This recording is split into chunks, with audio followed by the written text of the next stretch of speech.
everyone, I am Aradhna from LearnoHub, a free learning platform where you can learn math, science, SST absolutely for free at learnohub.com.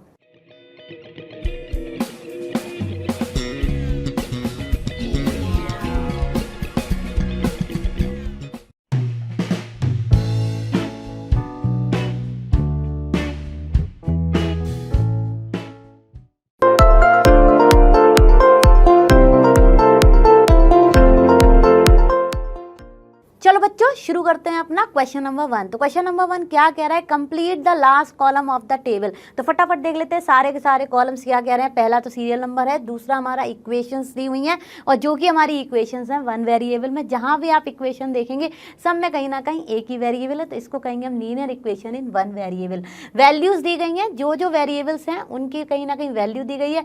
अब देखिए हमारा जो next column है वो कह रहा है से whether the follow equation is satisfied yes और नो।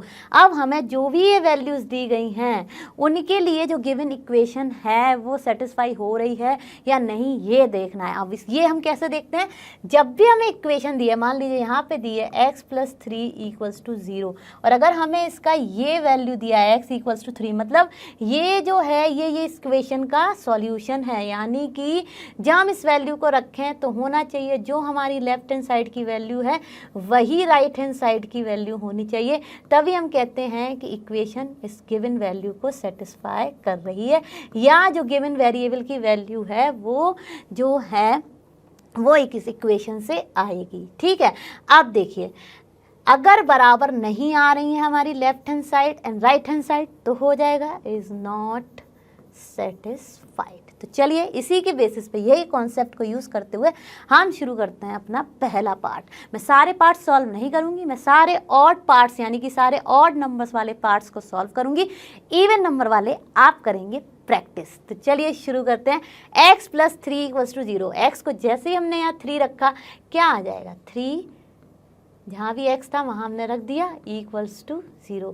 तो क्या ये आ रहा है, नहीं, हमारी लेफ्ट हैंड साइड आ रही है 6 और हमारी राइट हैंड साइड है 0। तो डेफिनेटली LHS जो है वो नॉट इक्वल टू है RHS।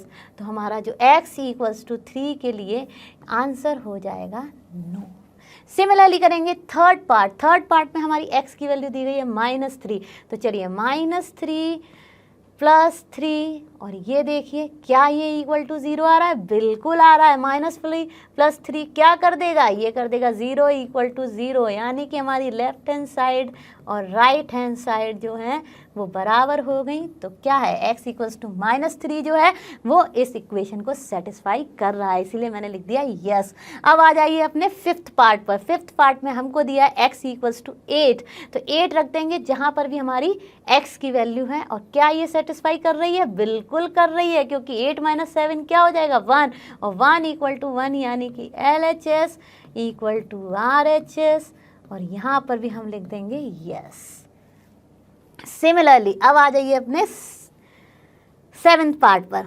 5x = 25।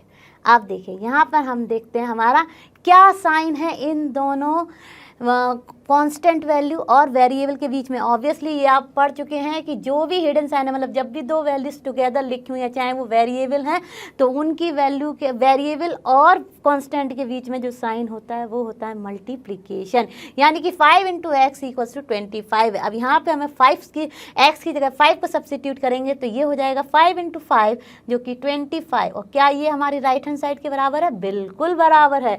तो हमारी LHS हो गई RHS के बराबर। तो हम करेंगे यस, x = 5 जो है वो इस कंडीशन को, मतलब इस इक्वेशन को सेटिस्फाई कर रहा है। हमेशा जो है जो भी वैल्यू आपको दी गई है अगर वो x की वैल्यू रख के हमारी LHS RHS सेम आती है तभी हम कहते हैं कि वो वेरिएबल की वैल्यू है वो इक्वेशन को सेटिस्फाई कर रही है।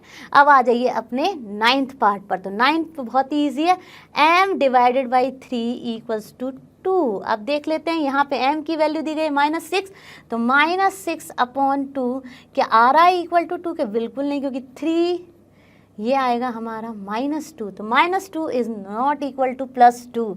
तो हमारी left hand side right hand side को नहीं इक्वेट कर रही है, मतलब नहीं सेटिस्फाई हो रहे हैं, दोनों इक्वल नहीं आ रहे, तो यहाँ पर हम लिख देंगे नो। सिमिलरली अब हम करेंगे अपना 11th पार्ट।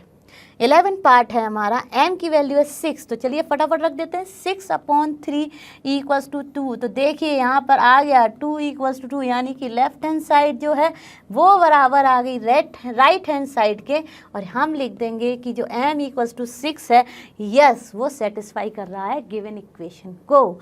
बहुत ही आसान था। आई होप आपको सारे पार्ट अच्छे से समझ में आए होंगे, और जो पार्ट मैंने छोड़ दिया यानी कि इवन नंबर्स वाले पार्ट को आप प्रैक्टिस करना, और हम चलते हैं अपने नेक्स्ट क्वेश्चन। चलो बच्चों शुरू करते हैं अपना क्वेश्चन नंबर 2। तो क्वेश्चन नंबर 2 कह रहा है check whether the value given in the brackets is a solution to the given equation or not. अब देखिए जस्ट बिफोर जो हमने क्वेश्चन किए था उसमें भी हमें कहीं ना कहीं वेरिएबल की वैल्यू दी गई थी। अब देखिए ये क्या कह रहे हैं कि जो ये हमें वैल्यू दी गई है वेरिएबल्स की, वो जो है वो सॉल्यूशन है गिवन इक्वेशन का और नॉट। तो उसके लिए क्या होना चाहिए, मैंने आपको अभी बताया था पहले क्वेश्चन में, आना चाहिए हमारे लेफ्ट हैंड साइड की value equal to right hand side की वैल्यू। अगर वो नॉट इक्वल टू आएगी तो हम कहेंगे no the given number is not the given value of variable n is not the solution of the given equation, right. तो चलिए पहला पार्ट शुरू करते हैं। तो ए पार्ट में है हमारे एन की जगह रखेंगे हम 1, राइट, क्योंकि हमको एन इक्वल्स टू दिया है 1। तो क्या आ गया, एन की जगह हमने रख दिया 1, 1 + 5 इक्वल टू 19। क्या आ रहे हैं बराबर, बिल्कुल नहीं आ रहे हैं, मतलब कि हमारी लेफ्ट हैंड साइड नहीं आ रही equal to right hand side के। ये होता है नॉट इक्वल टू का साइन, तो हम लिख देंगे no n equal to 1 is not the solution for part A, right, part A के लिए, ठीक है। तो आप चाहें तो इक्वेशन को भी मेंशन कर सकते हैं, is not the solution of equation n + 5 equal to 19, ठीक है। तो ये तो हो गया हमारा ए पार्ट। अब करते हैं चलिए बी पार्ट। चलिए बच्चों बी को शुरू करते हैं। बी इक्वेशन है 7n + 5 इक्वल टू 9।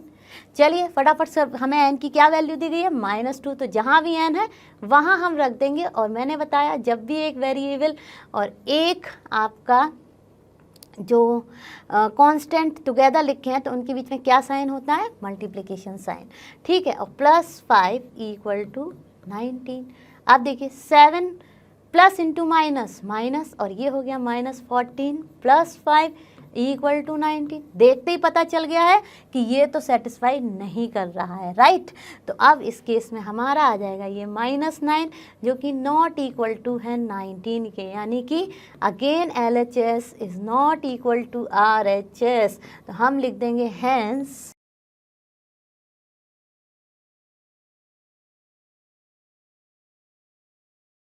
अब चलिए शुरू करते हैं अपना डी पार्ट। सी पार्ट आप करेंगे प्रैक्टिस। चलो बच्चों आ जाते हैं अपने डी पार्ट पर। डी पार्ट है हमारा 4p - 3 इक्वल्स टू 13, और p की वैल्यू दी गई है हमको इक्वल टू 1। तो चलिए फटाफट रख देते हैं हम। क्या हमारी LHS और RHS बराबर आ रहे हैं, बिल्कुल नहीं आ रहे हैं। देखिए they are not equal to, right, क्योंकि हमारे RHS में आ गया 13 और हमारे LHS में है 1, जो कि कभी बराबर होते ही नहीं है। तो हम लिखेंगे therefore p equal to 1 is not the solution, right. बहुत ही आसान है। चलिए अब हम करते हैं अपना D हो गया। अब मैं करूँगी C और E आपको दूंगी प्रैक्टिस के लिए, और हम करेंगे अपना F है 4p - 3 इक्वल्स टू 13, और यहाँ पर हमको सब्स्टिट्यूट करना है p इक्वल्स टू 0। तो चलिए फटाफट रख देते हैं 4 × 0 - 3 इक्वल्स टू 13, यानी कि 0 - 3 इक्वल्स टू 13। तो -3 इक्वल टू 13 है, बिल्कुल नहीं है, नॉट इक्वल टू। हमारी LHS फिर हो गई नॉट इक्वल टू RHS। तो हम लिख देंगे p equal to 0 is not the solution. तो जैसे हमारी लेफ्ट हैंड साइड और राइट हैंड साइड बराबर आते हैं तब हम कहते हैं कि गिवन वैल्यू जो है, जो भी वेरिएबल की गिवन वैल्यू है वो उसका सॉल्यूशन होती है। तो यहाँ पे सारे ही केस में हमारा आया not the solution, right. I hope आपको ये सारे पार्ट अच्छे से क्लियर हुए होंगे। आपको मैंने दिया है सी और ई प्रैक्टिस के लिए, जरूर करिएगा। और हम चलते हैं अपने नेक्स्ट क्वेश्चन पर। चलो बच्चों शुरू करते हैं अपना क्वेश्चन नंबर 3। क्वेश्चन नंबर 3 क्या कह रहा है? Solve the following equation by trial and error method. अब देखिए, अब हमारे पास एक तो बहुत ही इजी मेथड है जो कि आपने जब ये चैप्टर पढ़ा होगा तब पढ़ा होगा कि इसमें हम पी की वैल्यू को फाइंड कर लें। वो हम कैसे फाइंड कर लेते हैं? ट्रांसपोजिशन रूल से, कि मतलब हम यहाँ पे सारे कांस्टेंट को एक तरफ कर लें तो ये प्लस से ट्रांसपोजिशन में माइनस हो जाता है। ऐसे ही यहाँ पर ये मल्टीप्लिकेशन में है तो अदर साइड में ये डिवीज़न में चला जाता है। तो ये तो कुछ ट्रांसपोजिशन रूल है जो हम इसको पढ़ेंगे। अब ट्रायल एंड एरर मेथड में हम क्या करते हैं? गेसिंग करते हैं। तो सबसे पहले हम शुरू कर देते हैं अपने पहले नंबर से। तो पहला नंबर देखिए, 0 लेने से तो ऑब्वियसली ये बिल्कुल ही लेफ्ट हैंड साइड और राइट हैंड साइड बराबर नहीं आएंगे, क्योंकि ये पूरा टर्म हो जाएगा 0। जैसे ही हम p इक्वल्स टू 0 रखेंगे और यहाँ हो जाएगा +2 और ये हो जाएगा 17, जो कि इक्वल टू है नहीं। तो 0 से शुरुआत करने से कोई फ़ायदा नहीं है। वैसे अब हम लेंगे, चलिए p इक्वल्स टू 1। हमें नहीं पता है कि ये जो p की वैल्यू हमने ली है ये सॉल्यूशन देगी कि नहीं, तो फटाफट हम रख देते हैं इस वैल्यू को। अब देखिए, मैंने आपको पहले ही बताया था कि जब भी एक वेरिएबल और एक कांस्टेंट है और उसके बीच में कोई साइन नहीं है तो क्या साइन होता है? मल्टीप्लिकेशन साइन होता है। तो चलिए 5 और p की जगह मैंने रख दिया 1, राइट। अब +2 इक्वल टू 17। अब देखिए 5 + 2 क्या हो जाएगा? ये तो हो गया 5 × 1 = 5 +2 ये हो गया हमारा 7 इक्वल टू 17 है, नहीं है, यानी कि हमारा जो p इक्वल्स टू 1 है वो नहीं है सॉल्यूशन। ये हो गया पहला ट्रायल और ये आ गया हमारा एरर। तो इसको कहते हैं ट्रायल एंड एरर मेथड, ठीक है। p equals to 1 is not solution. अब चलिए, अब देखिए, जब हमने प्लस किया है तो हम माइनस भी करके देख लेते हैं। चलिए p equals to negative integer भी ले लेते हैं, क्या पता ये हो। वैसे तो नहीं होगा डेफिनेटली, लेकिन फिर भी कर लेते हैं। तो चलिए ये -1 रखा। अब देखिए 5 × -1 + 2 इक्वल्स टू 17। तो ये हो जाएगा हमारा -5 + 2 इक्वल टू 17। माइनस का एंड प्लस का इंटीजर कॉन्सेप्ट जो आप पढ़ चुके हैं अभी, हमेशा सब्ट्रैक्ट करते हैं और sign by the bigger value. तो ये हो जाएगा -3 और जो कि देखते ही हमें समझ आ गया नॉट इक्वल टू है 17 के। तो हमारा चलिए नेगेटिव पार्ट भी इसका नहीं है, यानी p equals to -1 is also not the solution. अब आ जाते हैं हम अपने नेक्स्ट पॉजिटिव इंटीजर पर, जो कि है हमारा 2। जब आप थोड़ा सा इनको प्रैक्टिस कर लेंगे ना तो आप मेंटल मैथ्स करके भी आप इसको फटाफट देख सकते हैं कि आपका ये सॉल्यूशन है कि नहीं जो आप वैल्यू ले रहे हैं। लेकिन क्योंकि आप ये भी नया नया पढ़ रहे हैं तो आप अपनी वैल्यूज़ को रख के एक बार चेक कर लीजिए।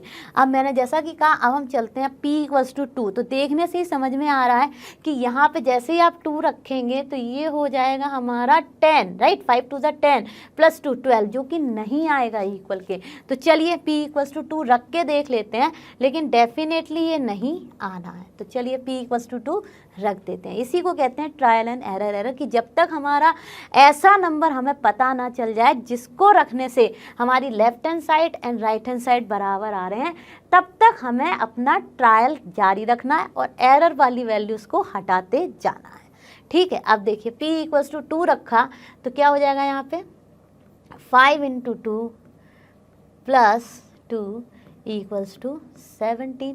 तो ये हो जाएगा हमारा 10 + 2, जो कि देखने से ही पता चल रहा है कि नॉट इक्वल टू आ गया, राइट। तो हम लिख देंगे LHS is not equal to RHS। तो हम लिख देंगे therefore p equal to 2 is not the solution. Definitely अब p इक्वल्स टू 2 तो -2 भी कहीं ना कहीं सब्ट्रैक्ट ही कर देगा, तो वो तो नहीं होना है। अब हम जाते हैं अपना p इक्वल्स टू 3 पर।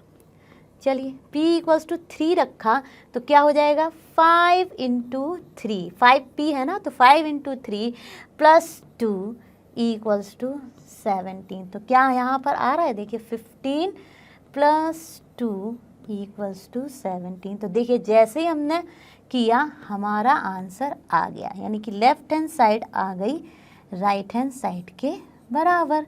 तो हम लिख देंगे कि हमारा जो p इक्वल्स टू 3 है, p equal to 3 is the solution of given equation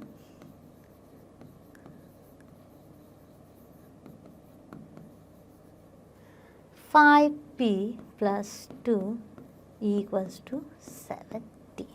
I hope आपको ये अच्छे से समझ में आ गया होगा। तो अब देखिए ये होता है हिट एंड ट्रायल मेथड। हमने अपना एक एक नंबर लिया और जैसे ही हमें जिस नंबर की वैल्यू से p की मिल गए अपने दोनों लेफ्ट हैंड साइड और राइट हैंड साइड बराबर, वही वैल्यू हो गई हमारी solution of the given equation. तो आई होप आपको ये अच्छे से समझ आया होगा और हम चलते हैं अपने नेक्स्ट क्वेश्चन पर, यानी कि इसके सेकंड पार्ट पर। चलो बच्चों देखते हैं हमारा सेकंड पार्ट। तो सेकंड पार्ट में अब हम ले लेंगे सबसे पहले m equals to again 1 hit and trial and error method है, तो फटाफट हम करते हैं। तो m इक्वल्स टू 1 रखते ही ये क्या हो जाएगा 3 इंटू 1 माइनस 14 इक्वल्स टू 4। तो क्या ये आएगा, देखने से ही पता चल रहा है कि 3 माइनस ये हो जाएगा 14 इक्वल्स टू 4, जो कि हम जब सब्ट्रैक्ट करेंगे तो आ जाएगा हमारा नेगेटिव वैल्यू। तो नेगेटिव वैल्यू क्या हो जाएगी यहाँ पे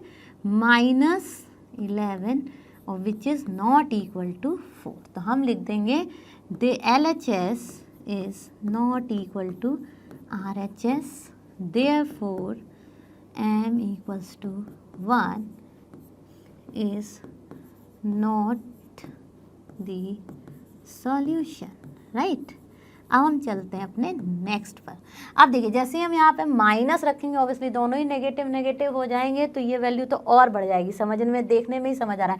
तो हम चलते हैं अपने नेक्स्ट वन पर। तो हम रखते हैं m इक्वल्स टू 2।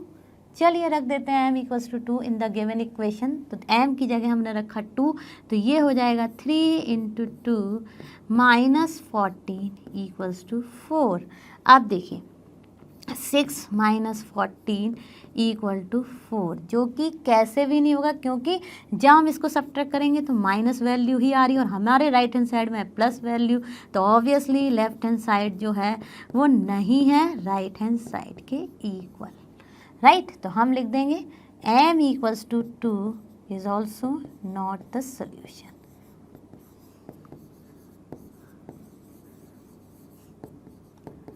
चलिए अब चलते हैं अपने नेक्स्ट वन पर। तो अब हमारा m इक्वल्स टू 2, तो डेफिनेटली जब हम -2 लेंगे तो ये और ही छोटी वैल्यू हो जाएगी, तो ये तो 4 से डेफिनेटली, क्योंकि ये भी बन जाएगा हमारा नेगेटिव वैल्यू, राइट। अब देख लेते हैं अपना m इक्वल्स टू 3, वो भी नहीं आएगा। चलिए कर लेते हैं, ये होता है हमारा ट्रायल एंड एरर मेथड। तो चलिए हम करते हैं यहाँ पे 3 इंटू 3 माइनस 14 इक्वल्स टू 4। तो ये हो गया, देखिए 9 प्लस का 9 माइनस का 14 इक्वल टू 4। अब देखिए 9 माइनस 14 कितना हो जाएगा हमारा 5, जो कि नहीं है इक्वल 4 के। -5 और माइनस मतलब +4 तो बराबर हो ही नहीं सकते, तो हम लिख देंगे left hand side is not equal to right hand side, therefore हमारा जो m इक्वल्स टू 3 है वो भी इज़ नॉट द सॉल्यूशन, ठीक है। अब चलते हैं नेक्स्ट।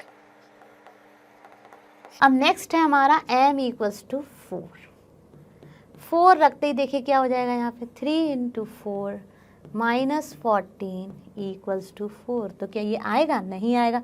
देखिए 4 × 12 माइनस 14, ये तो कैसे भी नहीं आएगा, क्योंकि यहाँ पर आ गया हमारा -2, राइट, एंड इक्वल टू 4। तो कुछ तो हमें पता चल रहा है, जब हमने इतनी सारी वैल्यूज़ को रख लिया तो हमें क्या पता चल रहा है, हमें ये पता चल रहा है कि जैसे जैसे हमारी वैल्यू बढ़ रही है, कहीं ना कहीं हमारा जो ये वैल्यूज़ हैं, मतलब स्पेशली जो हमारी लेफ्ट हैंड साइड की वैल्यू है वो टुवर्ड्स जा रही है बिगर नंबर की तरफ, ठीक है। तो अब ये भी हो गया नॉट द सॉल्यूशन। अब मैंने 4 कर लिया, अब मैं 5 मेंटली करके देखती हूँ। देखिए 5 रखेंगे तो 15 माइनस 4 हो जाएगा, जो कि आएगा +1, तो इस केस में भी नहीं होगा।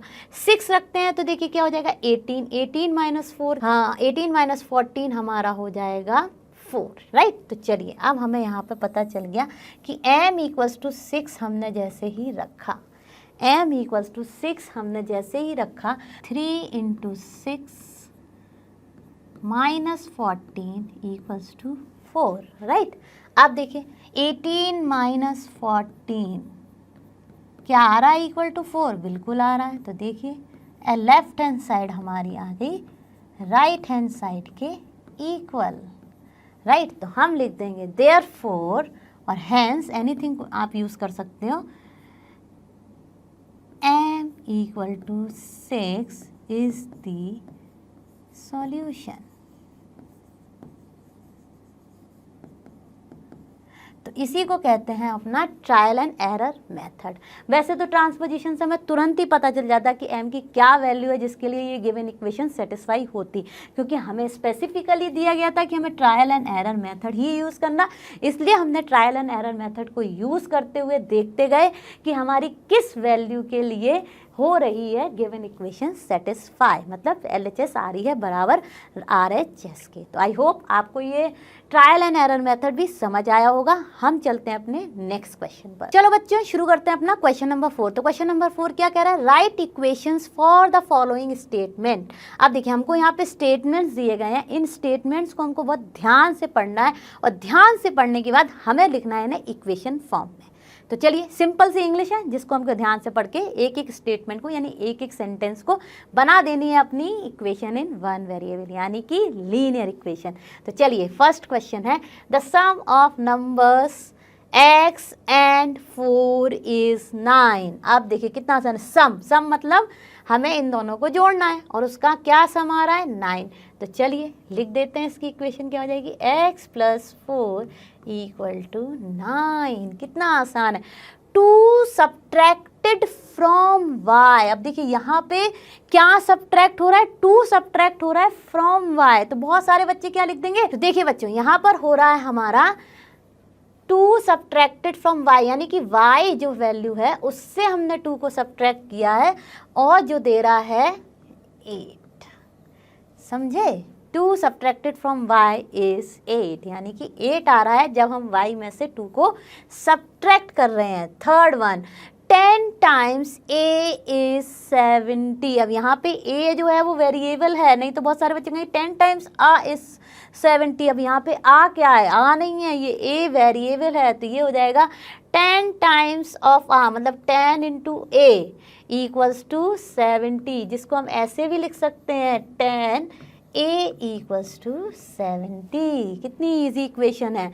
चलिए आ जाते हैं फोर्थ पर, the number b divided by 5।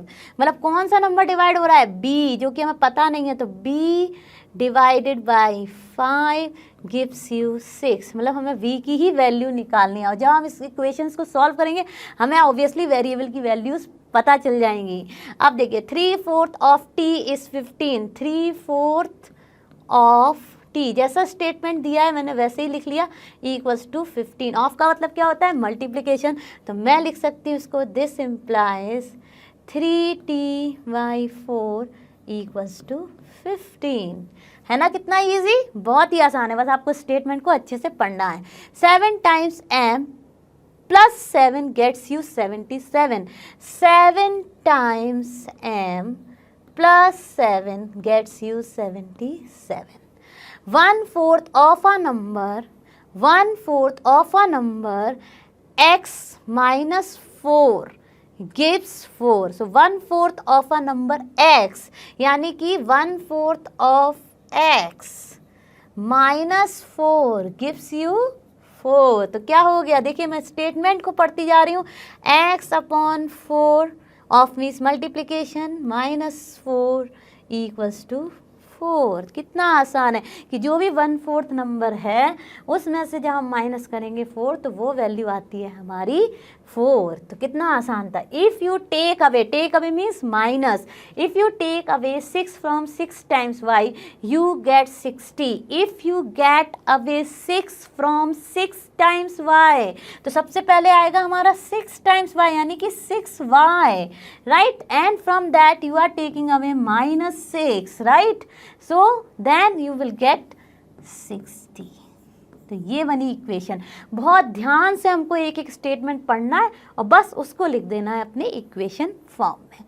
अब देखिए next one, if you add 3 to 1/3 of z, तो देखिए किस में ऐड कर रहे हैं, 1/3 ऑफ z में। यहाँ ये समझना बहुत ज़रूरी है कि 1/3 ऑफ z में हमने ऐड किया 3, तो हमको मिला 30, जो कि हम लिख सकते हैं, ऑफ का मतलब मल्टीप्लिकेशन, तो z/3 + 3 = 30। तो देखिए हो गए ना मास्टर, हमने अपने सारे स्टेटमेंट्स को अच्छे से पढ़ा और उनको लिख दिया इक्वेशन फॉर्म में। तो था ना कितना आसान। आपको क्या करना है, बस ध्यान से स्टेटमेंट को पढ़ना है और उसको समझ के बस बना देनी है अपनी इक्वेशन। चलिए हम चलते हैं अपने नेक्स्ट क्वेश्चन। चलो बच्चों शुरू करते हैं अपना क्वेश्चन नंबर 5। तो क्वेश्चन नंबर 5 क्या कह रहा है, right the following equations in statement form. अब देखिए अभी हमने पहले क्वेश्चन में क्या किया था, हमें स्टेटमेंट दिए थे तो हमने उनको लिखा था अपने इक्वेशन फॉर्म में। अब यहाँ देखिए हमें दी गई है इक्वेशन, अब हमें इक्वेशंस को ध्यान से देखना है और उन्हें को हमें लिखना है अपने वर्ड फॉर्म में, मतलब स्टेटमेंट फॉर्म में। तो चलिए शुरू करते हैं। अब देखिए यहाँ पर क्या हो रहा है, p + 4 = 15। तो हम लिख सकते हैं यहाँ पर इसको स्टेटमेंट में, सम ऑफ p and 4 gives 15, है ना। अब इक्वल टू में जो वैल्यू है वो क्या है, वो आनी चाहिए। तो हमें हमेशा अपने जो स्टेटमेंट हैं वो ऐसे फॉर्म करने हैं कि जो हमारी वैल्यू आए गिफ्ट्स वाली, वो आए हमारी राइट हैंड साइड। अब देखिए हम लिखेंगे यहाँ पे, अब यहाँ देखिए m में से हो रहा है हमारा -7, तो देखिए क्या लिख सकते हैं हम इसको, 7 subtracted from m gives 3, right. कितना आसान है। तो चलिए लिख लेते हैं,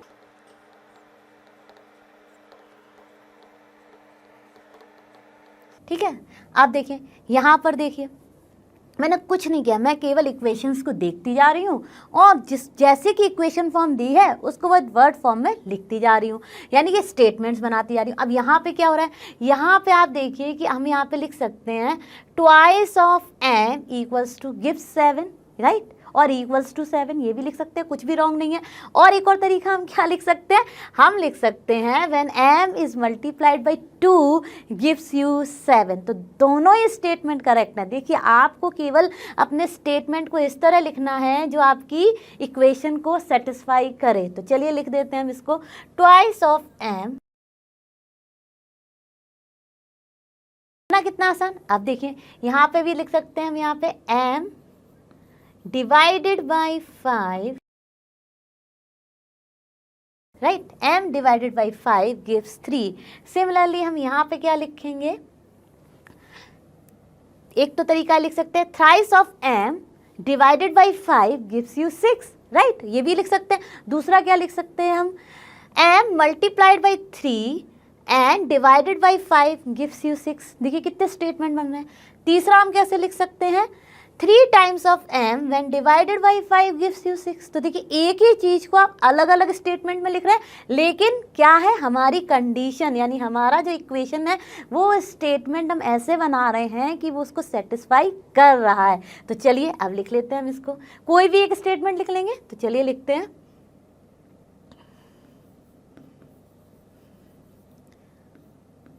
this is capital, okay, 3 times of m।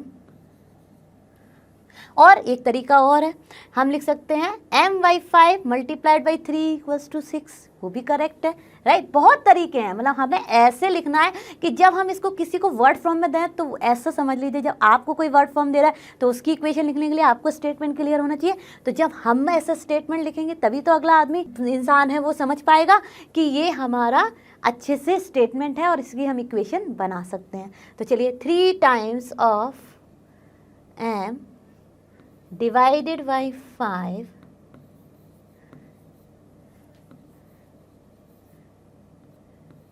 gives 6, right.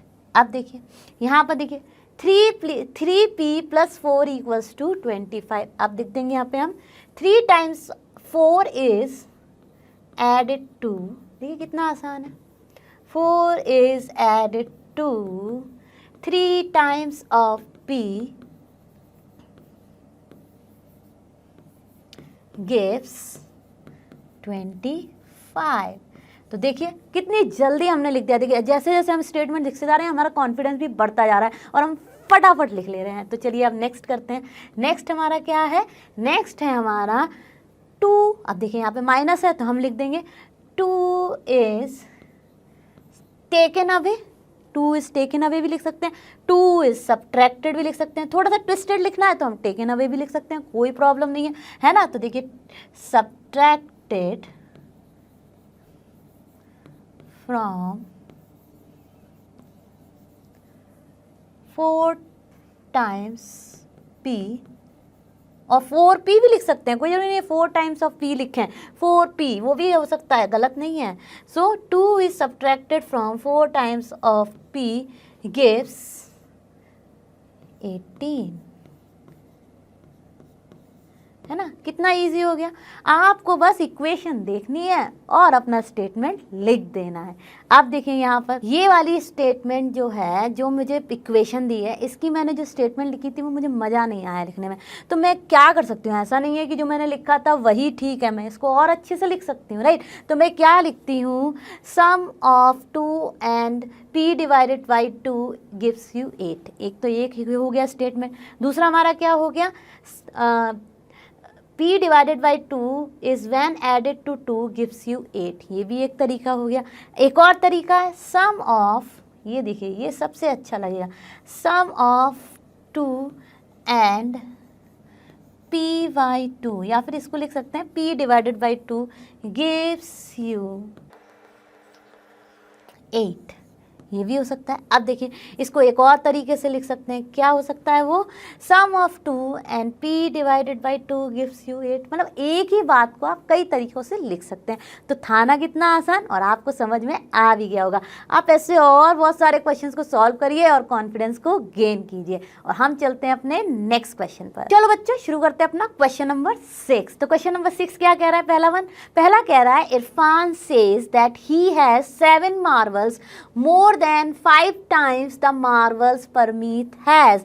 In total Irfan has 37 marvels।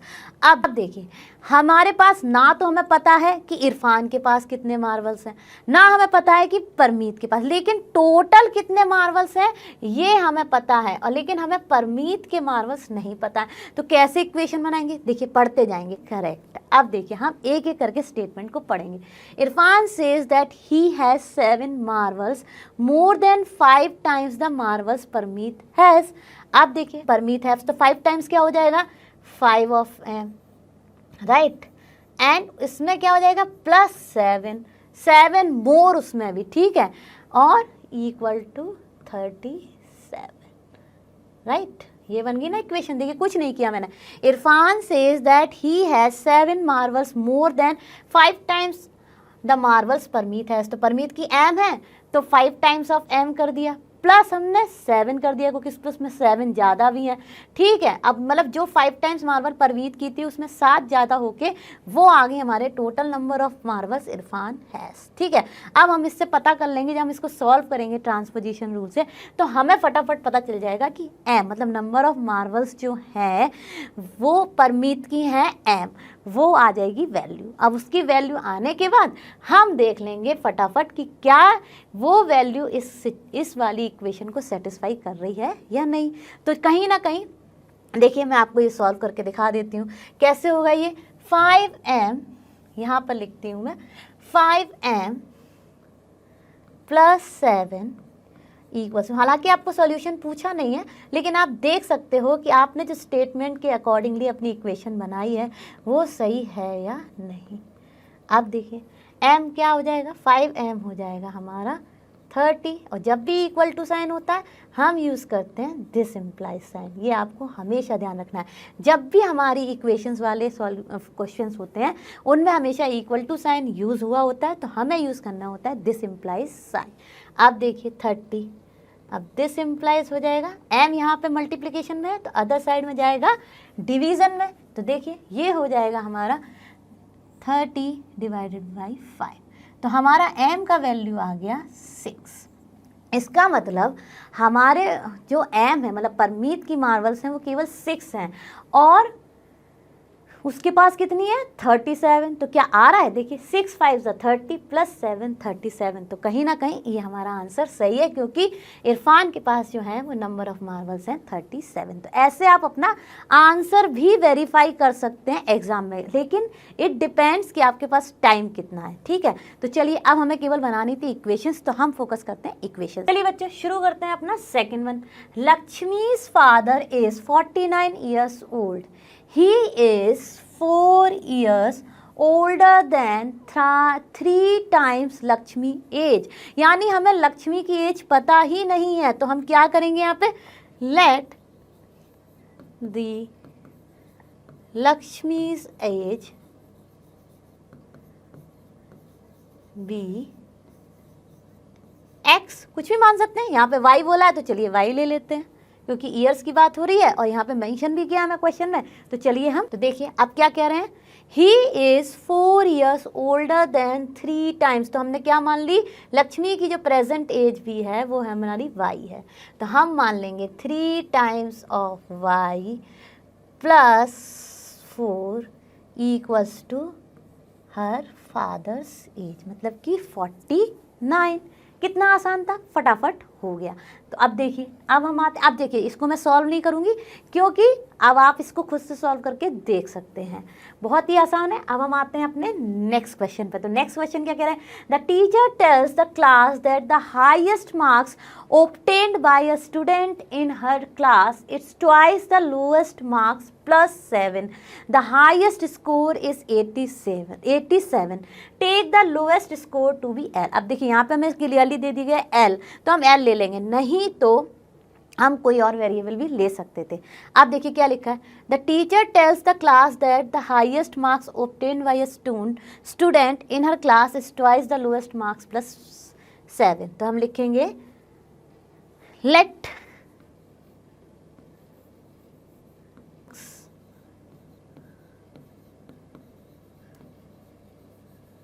be L, right. अब देखिए highest marks obtained by a student in her class is twice the lowest marks plus 7, तो देखिए twice the lowest marks plus 7 equals to 87। कितना easy है, जो हमें जैसे दिया था स्टेटमेंट हमने उसको लिख दिया अपने इक्वेशन फॉर्म में, twice the lowest marks plus 7 gives you the coming the highest marks, and क्या है हाईएस्ट स्कोर 87। तो बहुत ही आसान था, हो गया ना। अब देखिए in an isosceles triangle the vertex angle is twice either base angle. अब देखिए आइसोसेलेस ट्राइंगल में जो वर्टेक्स एंगल है is twice either base angle, let the base angle be b degree. अब देखिए इसका मतलब ये है कि ये हैं हमारे बेस एंगल्स, ठीक है। अब आइसोसेलेस ट्राइंगल में हमें पता है दो साइड्स इक्वल होती हैं और वो एंगल्स भी इक्वल होते हैं। अब हमें ये एंगल बोला गया है, तो देखिए जो दो एंगल इक्वल हैं वो तो एक्स एक्स मान लेंगे, ठीक है। अब देखिए in an isosceles triangle the vertex angle is twice either base angles, तो दोनों हमारे बेस एंगल्स क्या है एक्स प्लस एक्स, राइट। अब हम मान लेंगे जो हमारा बेस एंगल दिया है, मतलब क्लियरली दिया है कि हमको बी ही लेना है।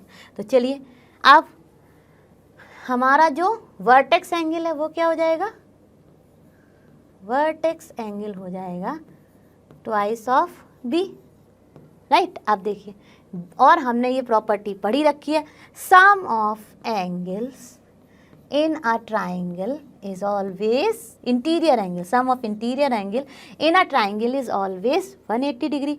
तो देखिए ये ट्वाइस ऑफ बी है और बाकी दो हमारे तीनों सम ऑफ एंगल्स क्या क्या प्रॉपर्टी है 180 डिग्री है, तो ये हो जाएगा हमारा 4 इक्वल्स टू 180 डिग्री। देखिए ऐसे इक्वेशंस हमने फॉर्म कर ली।